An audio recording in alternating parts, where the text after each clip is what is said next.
লেখিকা অনিন্দিতার চোখের সামনে ডিভোর্সটা হয়ে যেতে নিশ্চিন্তে শ্বাস ফেলল সৌকর্য। সে ভেবেছিল আরও কিছুদিন এই নিয়ে সমস্যা চলবে। এত সহজে অলকা তাকে মুক্তি দিয়ে এই আরাম আয়েশের জীবন ছেড়ে চলে যেতে রাজি হবে না। চাকরি বাকরি তো করতে হলো না কোনো দিন। সাজানো গোছানো ঘরে বসে এসি চালিয়ে গৃহ সহায়িকাকে হুকুম করেই বছর 3 কাটিয়ে দিল। কত করে বলেছে সে, বিয়েটা হয়েই গেছে যখন নিজেকে গ্রুম করো, সোশ্যালিট করো, কিন্তু না, ওসব কেন করবে সে? আরামে শুয়ে বসে থাকতে পেলে কারোর খাটতে ইচ্ছে হয়? আজ থেকে মুক্তি, নিজের মতো করে বাঁচতে পারবে। এর মধ্যে মা অবশ্য বার দুয়েক ফোন করেছিল একা একা ফ্ল্যাটে সে থাকতে পারবে কিনা। হেসে আশ্বস্ত করেছে, হস্টেল জীবনে কে বা ছিল তার, সেখানে তো রান্নাবান্না থেকে ঘর গোছানো। যার সঙ্গে পিজি শেয়ার করে থাকতো সে কুটুনি নাড়তে চাইতো না, খালি আরাম আয়েশের দিকে মন। স্পোর্টস বাইক চেপে ঘোরা, ধাবার মাংস, রুটি, চা, বোহেমিয়ান জীবন দর্শন, সব কাজ সে আর প্রমীলা পিসি মিলেই সারত। অবশ্য রণজয় তাকে মন থেকে ভালোবেসে ফেলেছিল, ঠিক তাকে নয়, তার অন্ধ আনুগত্যকে। সেই জন্যই কাকুর অর্থাৎ রণজয়ের বাবার কোম্পানিতে কলেজ পাশ করতে না করতেই বেশ ভালো পোস্টে চাকরি পেয়ে যায়। কর্মদক্ষতা দিয়েই কয়েক বছরে অনেকটাই ওপরে উঠেছে সে, আরও উঠবে। এখন তার প্রায়ই মনে হয় এই ভুলভাল মেয়েটাকে বিয়ে করাই সবচাইতে বড় ভুল ছিল। কি যে হয়ে গেল সে বৃষ্টি ভেজা রাতে অলকাকে দেখে। রণজয় নতুন বিদেশি গাড়িতে লং ড্রাইভে গিয়েছিল দুই বন্ধু। NH-19 দিয়ে যেতে যেতে কি একটা ধাবা খুলেছে, ফুড নাকি মাইন্ড ব্লোয়িং। সেই টেস্ট করতে গেছিল দুজনে। সত্যি মাটনটা অসম ছিল। আর সেদিনই ফেরার পথে শ্বেত শুভ্র পোশাকে সিক্ত বসনা অলকার দিকে চোখ পড়ে গিয়েছিল। পরের কয়েকদিন দেখা না পেয়ে অস্থির সৌকর্যের কেবল মনে হয়েছে যক্ষ কেন বিচার বিবেচনা রহিত হয়ে মেঘকে দিয়ে অলকাপুরীতে প্রেয়সীর কাছে চিঠি পাঠিয়েছিল। দোষটা যক্ষর নয়, মেঘেরও নয়, দোষটা হৃদয়ের। হৃদয়ে যদি অবাধ্য হয়, বেচারা যক্ষ করে কি? একেই বুঝি মোহ বলে। যদি বছরখানেক অপেক্ষা করে বিয়েটা করতো হয়তো মোহ কেটে যেত, কিন্তু অপেক্ষা কোনো কালে সে ধৈর্য ধরেছে? শব্দটা অভিধানেই নেই তার। যা চাই তা এখনই চাই, যে কোনো উপায়ে চাই। এক্ষেত্রেও এমনটাই হয়েছিল। সৌকর্যের জেদের কাছে নতি স্বীকার করে রেজিস্ট্রি ম্যারেজ আর আনুষ্ঠানিকভাবে স্বীকৃতি হিসেবে একটা রিসেপশন পার্টি দিয়ে ফ্ল্যাটে এলো অলকা। এলো সৌকর্যের লাইফ পার্টনার হিসেবে। তার কিছুদিন পর থেকেই তার মনে হতে শুরু করলো অলকা আসলে বড় সাদামাটা, তার মতো কর্পোরেট ব্যক্তিত্বের যোগ্য নয়। সেদিন বৃষ্টি না হলে সিক্ত বসনে না দেখলে ওই সৌন্দর্যের বিভ্রম মনে জন্মাতো না। টুকরো থেকেই ফাটল বাড়ে, ফাটল থেকে সম্পর্ক ভাঙে। সৌকর্য জানে না আর জানতেও চায় না ডিভোর্সের পর কোথায় যাবে অলকা। এই শহরে তার তো কোনো চেনা ঠিকানা নেই। ঠিকানা নেই, খুঁজে নেবে ঠিকানা। খুঁজলে মানুষ ঈশ্বর পায়। এ তো কোনো রকমে একটা মাথা গোজার ঠিকানা। পেয়ে যাবে ঠিক। সোনালি তরলে চুমুক দেয় সৌকর্য।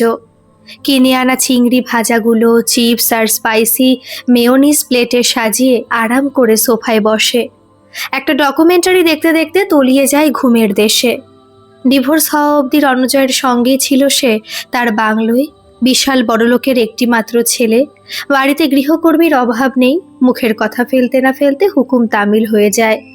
বন্ধুর মানসিক অবসাদের কথা ভেবে সেই প্রস্তাব দিয়েছিল সঙ্গে থাকার। আপত্তি করেনি সৌকর্য। কেন করবে? চাহিবা মাত্র সবকিছু পাওয়ার অঙ্গীকার থাকে যেখানে, সেখানে কোন বোকা নিজের পায়ে কুড়াল মারে? আজ সকাল অবধি জানতে না রাতেই নিজের ফ্ল্যাটে ফিরে আসতে হবে। কাল রাতেও দুই বন্ধু ওয়েব সিরিজ দেখে সময় কাটিয়েছে। হুকুম করা মাত্র পার্সোনাল শেফ বানিয়ে দিয়েছে ড্রাই চিলি চিকেন, পিৎজা। সকাল হতে না হতেই রণজয়ের একটা ফোন এলো। থমথমে মুখে জানালো সে অন্তত পক্ষে বছর খানেকের জন্য তাকে দেশ ছাড়তে হবে।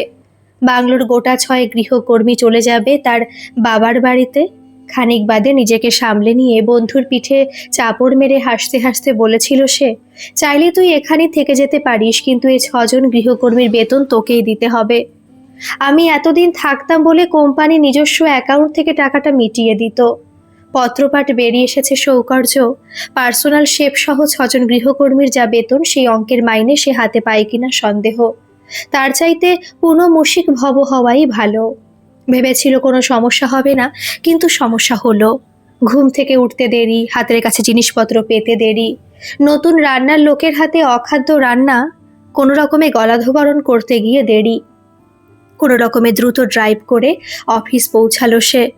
দুপুরে ক্যান্টিনে বসে রাইস চিকেন দিয়ে লাঞ্চ করতে করতে ডিসিশন নিল যেটুকু সময় বাড়িতে থাকে তার জন্য সেন্টার থেকে লোক রাখবে সে। সকাল 7টা থেকে তার অফিস, বেরিয়ে আসা অবধি এবং সন্ধে থেকে রাত অবধি তার দেখভাল করতে হবে এই মর্মে। দিন তিনেক রোলার কোস্টার রাইড চেপে কেটে যাওয়া পর মনের মতো একজনকে পেল সৌকর্য। মাইনে খানিক বেশি তা হোক, অন্তত হাতের কাছে জিনিসপত্র তো গোছানো থাকবে। কিন্তু ভালোবেসে আর টাকার বিনিময়ে কাজের মধ্যে ততটাই পার্থক্য, যতটা পার্থক্য নিজের ভবিষ্যৎ আর পরের ভবিষ্যৎ সাজানোর মধ্যে। তাড়াহুড়ো করে অফিস যাওয়ার সময় তৈরি হতে গিয়ে দেখল টেবিলে মানিব্যাগ ঘড়ি আছে, কিন্তু রুমাল নেই। মলি মলি বলে চেঁচাতে ধীরে সুস্থে সে এলো বটে, কিন্তু তার কথা শুনে গলায় একরাশ বিরক্তি ঢেলে বলল, আমি আপনার বিয়ে করা বউটি নই যে হুকুম তামিল করার জন্য সবসময় দরজার আড়ালে অপেক্ষা করব। নিজের রুমালটা নিজে একটু খুঁজে নিন, জিনিসপত্র গুছিয়ে রাখুন। রান্না চাপিয়েছি, আপনি বেরিয়ে গেলে আমাকেও সেন বাড়িতে রান্না বান্না করতে যেতে হবে। অবাক হলো সৌকর্য। মালিকের সঙ্গে এভাবে কথা বলা যায়? এতদিন তো বাড়িতে থাকতো অলোকা, কখনো এভাবে তার সঙ্গে কথা বলেনি তো। সে কি তার বিবাহিত স্ত্রী ছিল বলে? একটা মেয়ে অফিসে নতুন জয়েন করেছে, চেহারা বেশ স্মার্ট অ্যাট্রাকটিভ, পোশাকে আশাকে ডিগনিফাইডও বটে। সৌকর্যর মনে একটু আধটু ভালো লাগার আনাগোনা শুরু হয়েছে। মনের ঘরে আজকাল সে নিত্য আসে যায়। এই কদিনে আবারও সে ফিরে পাচ্ছে পুরনো আমিকে। ঘরের অনেক কাজকর্ম নিজেই দিব্যি করে নিতে পারছে। আসলে সবটাই পরিস্থিতি। পরিস্থিতি মানুষকে অনেক কিছু শিখিয়ে দেয়, তবু অলোকার অনুপস্থিতি তাকে ভাবিয়ে তোলে, বিশেষত খেতে বসার সময়টায়। বড় খারাপ অভ্যেস করে দিয়েছে অলোকা। এমন সুন্দর রাত যে মুখে দিলে তৃপ্তিতে মন প্রাণ ভরে যেত, কিন্তু নিজের রান্নায় সে তৃপ্তির ছোঁয়া পায় না, যেন খাওয়ার জন্যই খাওয়া, বাঁচার জন্যই বাঁচা। ফুড অ্যাপে তেল মশলা তেমন সহ্য হয় না কোনো কালেই, তাই যত্ন নিয়ে সে বানাতো কম তেলে মুখরোচক খাবার, চিকেন পনিরের রকমারি প্রিপারেশন। এখন সামান্য খিচুড়ি, ভাত, ডাল, ডিম সেদ্ধ কিংবা মাছ করতেই তার নাভিশ্বাস উঠে যায়। বেশ কয়েকটা সাকসেসফুল ডেটিংয়ের পর পল্লবীকে লিভ-ইনের প্রস্তাব দিল সৌকর্য। পল্লবী আধুনিক মেয়ে, স্ট্রিক্ট, স্মার্ট, সৌকর্য সেন্সিটিভ ছেলে, পকেটে পয়সাও আছে বেশ, আপত্তি কোথায়? হাসি মুখে জানালো সেই ভালো। পরস্পরকে ভালো করে চিনে নেওয়ার পরেই সম্পর্ককে কোনো রকম আইনি নাম দেওয়া ভালো, নইলে খামোখা জটিলতা বাড়ে। রাত 9টা ড্রাইভ করে বাড়ি ফিরল সে। পল্লবীর শিফট আগেই শেষ হয়ে গিয়েছিল, 6টায় বাড়ি ফিরেছে সে। অবাক হয়ে দেখল সৌকর্য ডাইনিংয়ে কোনো রকম খাবার দাবার সাজানো নেই, সব ধোয়া মোছা পরিচ্ছন্ন, যেমনটা সে অফিস যাওয়ার আগে করে গিয়েছিল। কিচেন থেকেও কোনো সুস্বাদু খাবারের গন্ধ ভেসে আসছে না। সোফায় আধশোয়া হয়ে ফোন ঘাঁটছে পল্লবী। একটু অবাক গলায় বলল, এত আগে এলে অফিস থেকে, কোনো রান্নাবান্না করনি? এতক্ষণ ওয়েব সিরিজে বুঁদ হয়ে থাকা পল্লবী ততোধিক অবাক হয়ে কান থেকে ইয়ারপড খুলল। আমায় কিছু বললে এক্ষুনি? বলছি রাতে খাওয়ার জন্য কোনো রকম রান্নাবান্না করনি? রান্না আমি কেন করব? কাজটা ঈষৎ শ্রাগ করল পল্লবী। আজ অবধি কখনো হাজার প্রয়োজনেও কিচেনে যায়নি, ধোয়ায় আমার অস্বস্তি হয়। কি খাবে বলো একবার? এখনই ফুড অ্যাপ থেকে অর্ডার করে দিচ্ছি। ওসব অতিরিক্ত তেল ঝাল মশলা রিচ রান্না দেখলেই যে তার অস্বস্তি হয়, সুন্দরী গার্লফ্রেন্ডকে কিভাবে বলে সৌকর্য? যদি তার খাদ্যাভ্যাস নিয়ে হাসাহাসি করে। বাংলায় থাকা দিনগুলোর কথা মনে পড়ে যায়। রণজার পার্সোনাল কুক ছিল বলে দিনগুলো দিব্যি কেটে গেছে, কোনো অসুবিধা হয়নি। যে কোনো ফুড প্রিপারেশন ইচ্ছে মতো ইম্প্রোভাইজ করে নেওয়া যেত, কিন্তু এই অ্যাপগুলোয় পার্সোনাল টাচের অপশান থাকলেও আসলে কিছুই বদলায় না, তেল ঝালের পরিমাণ একই থাকে। তোম্বা মুখে বলল সে, রাতের জন্য খিচুড়ি আর ডিম ভাজা করছি, তুমি খাবে? আরে বাস, তুমি নিজেই কুক আছো, তাহলে তো আর কোনো রকম খাবারের চিন্তা রইল না। হুকুম করলেই বান্দা হাজির। মুচকি হেসে বলল পল্লবী, আমায় রোজ ভালো মন্দ রেঁধে খাওয়াবে, আর উইকেন্ডে চিকেন, মাটন কিংবা এগ দিয়ে স্পেশাল কোনো প্রিপারেশন। আমার ইনস্টা ফ্রেন্ড সার্কেল দেখে একেবারে চমকে যাবে। গুড লুকিং বয়ফ্রেন্ড আছে অনেকেরই, কিন্তু রাধুনে বয়ফ্রেন্ড কারণ নেই। আই এম সো লাকি বলো। নিমেষে গদগদ হয়ে গেল সৌকর্য। রিয়েলি? লাকি তো আমি, আমার কাছে তোমার জন্য একটা স্পেশাল গিফট আছে। শান্ত মেয়ের মতো চোখটা একবার বন্ধ করো দেখি। ব্যাগ খুলে একটা ছোট্ট বাক্স বের করলো সে, সোফার পেছনে গিয়ে সুদৃশ্য ডায়মন্ড পেন্ডেন্টটা পরিয়ে দিল গলায়। হীরের দুটি ঝলকে উঠল ঘরের মৃদু আলোয়। শুধু তোমার জন্য। You are my lucky charm. Love you sweetheart. হাত দিয়ে পেন্ডেন্টটা উপলব্ধি করে সে। সৌকর্যকে জড়িয়ে ধরে দ্রুত এক পাক নেচে নেয়, হেসে বলে, বাক্সটা দিও প্লিজ। আজকে ইনস্টা আপলোড দিতে হবে, সঙ্গে tag life is full of surprises. খিচুড়ি ডিমের পাশাপাশি কয়েকটা ফ্রোজেন চিংড়িও বের করে ভেজে নিল সে। তার হাতের রান্না প্রথমবারের জন্য খাবে মেয়েটা। শুধু কি ডিম আর খিচুড়ি পাতে দেওয়া যায়? কিন্তু কয়েক সপ্তাহ কাটতে না কাটতেই ভেতরে ভেতরে সে বিরক্ত হতে শুরু করলো। পল্লবী না ভেজিটেবল কাটে, না কুকিংয়ের সময় কোনো রকম সাহায্য করে, বরং রান্নার গোটা সময়টা জুড়েই সোফায় আধশোয়া হয়ে থাকে আর মোবাইল ঘাটে। সাহায্য করা তো দূর, বেসিক রান্নাটুকুরও শেখার ইচ্ছা নেই। বলতে গিয়ে সে শুনেছে প্রয়োজনে রাঁধুনি রেখে দেবো, কিন্তু প্রতিদিন হাতা খুন্তি নাড়া জাস্ট ইম্পসিবল। পল্লবীর কথা অনুযায়ী সে কিচেনে যথেষ্ট সাহায্য করে। সৌকর্য বোঝে না তা কি করবে সে। সাহায্য বলতে রকমারি ক্রকারিজ কেনা, ডাইনিং টেবিলে তাদের সাজিয়ে অ্যাস্থেটিক ফটো সেশন। কোনো একদিন হাসতে হাসতে বলেছিল সে, সৌকর্যের ফাটাফাটি রান্নার দৌলতে তার ফ্যান ফলোয়িং অনেকখানি বেড়ে গেছে। বিরক্ত লাগছিল তার। যথেষ্ট বয়স হয়েছে পল্লবীর, তবু এত অবুঝ কেন? একজন প্রাপ্তবয়স্ক মানুষ এমন অবুঝ হয় কিভাবে? না চাইতেও মনে মনে সে তুলনা করে ফেলছিল অলকার সঙ্গে। একজন মানুষ তাকে কেবলমাত্র তাকে ভালোবেসে সবটুকু দায়িত্ব বিনা প্রতিবাদে নিজের কাঁধে তুলে নিয়েছিল, আর আরেকজন ভাবে সেজেগুজে নিজের মতো ভালো থাকাটাই স্বাভাবিক, বাকিটা অপরপক্ষ বুঝে নেবে। নিজেকে ছাড়া কাউকে নিয়ে ভাবার দায় নেই তার, দায় নেই ভালো রাখার। বেশ কিছুদিন আগেই রণজয় দেশে ফিরেছে, খবর পেয়েছিল সৌকর্য। কিন্তু অফিসের প্রবল কাজ আর লিভিন নামক সাংসারিক দায়িত্ব পালনের যুগ্ম চাপে কাবু হয়ে দেখা করতে যাওয়ার সময় বের করে উঠতে পারেনি। আগে অলকা ছিল, সব সামলে নিত, এখন নিজেকেই সামলাতে হয়। রণজয় বুদ্ধিমান, বুঝে নেবে পরিস্থিতি। হঠাৎই ফোনে সুদৃশ্য ডিজিটাল কার্ড আর চেনা ঠিকানায় দামি ড্রাই ফ্রুটস, বিদেশি চকোলেট আর ব্র্যান্ডেড কফি সহ পার্সেল এসে হাজির। রণজয় বিয়ে করেছে কিছুদিন হলো। সেই উপলক্ষে কাছের বন্ধুদের নিয়ে 5 স্টার হোটেলের পুল সাইডে ছোট্ট একটা পার্টি, তারই আমন্ত্রণ সপরিবারে। না চাইতেও ঈর্ষার সূক্ষ্ম হুল ফুটল হৃদয়ে।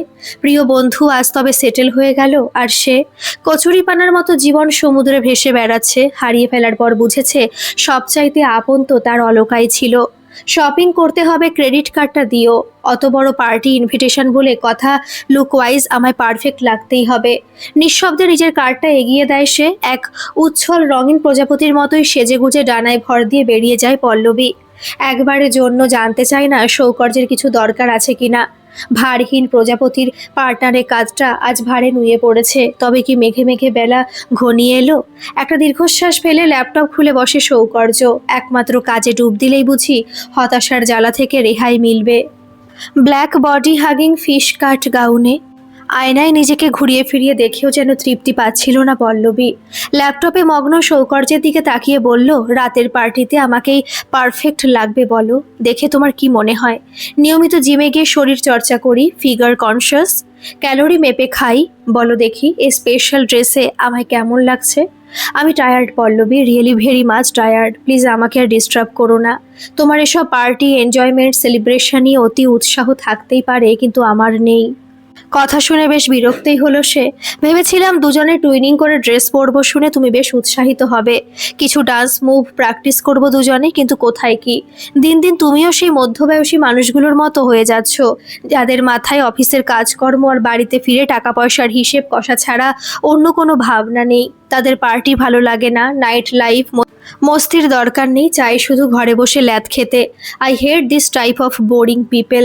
তাহলে এখনো পর্যন্ত পড়ে আছো কেন আমার সঙ্গে? চলে গেলেই তো পারো, জোর তো করিনি কখনো, বলিনি থেকে যাও। উত্তেজনার বশবর্তী হয়ে কথাগুলো বলতে বলতে থেমে গেল সৌকর্য। এ কি করলো সে? কেন সাময়িক উত্তেজনা বশত কথাগুলো বলে ফেললো? সত্যি যদি পল্লবী তাকে ছেড়ে চলে যায়, একলা ঘরে কিভাবে থাকবে সে? কিভাবে কাটবে একাকিত্বে ভরা রাতগুলো? কিন্তু কে না জানে, ধনুক থেকে তীরের ন্যায় মুখ থেকে বাক্য একবার বেরিয়ে গেলে সহজে তা ফিরিয়ে নেওয়া যায় না। কাজেই স্তব্ধ হয়ে সোফায় বসে রইল সে। আজকাল আর আমাকে তোমার ভালো লাগছে না, তাই তো? সেজন্যই আমার কোনো কিছু তোমাকে উত্তেজিত করতে পারে না। আয়না সত্যি বললেও সত্যি স্বীকারে বড় অনীহা তোমার। যা বুঝছি দিন শেষে ছেলেরা সবাই এক। পছন্দের মেয়েকে পাওয়া হয়ে গেলেই সব ভালোবাসা শেষ। তাদেরও যে মন আছে, ইচ্ছে আছে, সে খবর রাখার কথা তারা বেমালুম ভুলে যায়। রেখেছো কখনো আমার মনের খবর? জানতে চেয়েছো আমি কি চাই? নিজেকে নিয়ে, নিজের সৌন্দর্য, পার্টি, লাইফস্টাইল, ইনস্টা, ফ্যামিলি নিয়ে মত্ত থেকেছো দিনের পর দিন। একে কি ভালোবাসা বলে? উষ্ণতা ছাড়া কি ভালোবাসা বাঁচে? কথাগুলো খুব বলতে ইচ্ছে করলো সৌকর্যর, কিন্তু মনের কথা কবেই বা পল্লবীকে বলতে পেরেছে সে। বললে হয়তো সম্পর্কটা এতদিন চলতো না। সামান্য থেমে নিজেকে গুছিয়ে নিল সে।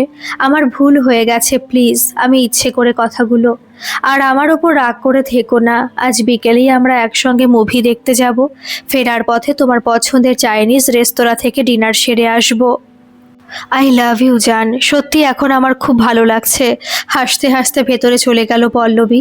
এখন ঘন্টা দুই ধরে ওকে সাজতে হবে। রেস্তোরাঁয় ডিনার মানে কিছু aesthetic photo, show off, insta life, insta family.